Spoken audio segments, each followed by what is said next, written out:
Good morning. മഴയൊക്കെ ഒന്ന് തോർന്ന് ചെറിയൊരു വെയിലൊക്കെ വന്നിട്ടുണ്ടായിരുന്നു കേട്ടോ. ദിവസം തുടങ്ങുന്നത് ചൂടോടൊരു കട്ടൻ ചായ, പിന്നെയാണ് ബാക്കി പണികളെല്ലാം. ഇന്ന് ഒരു എഗ് സാൻഡ്വിച്ച് ഉണ്ടാക്കാമെന്ന് വിചാരിച്ചു.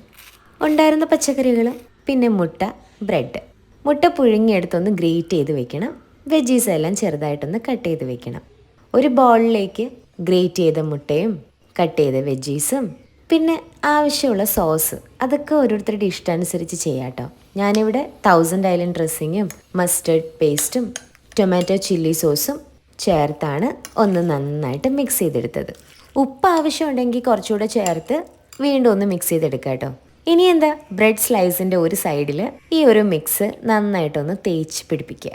മറ്റേ സ്ലൈസ് കൊണ്ടൊന്ന് കവർ ചെയ്യുക. ഒരു പാൻ ചൂടാവുമ്പോൾ അതിലേക്ക് വെച്ച് 2 സൈഡും തിരിച്ചു മറിച്ചോട്ട് ഒന്ന് മൊരിച്ചെടുക്കുക. കഴിഞ്ഞ പരിപാടി.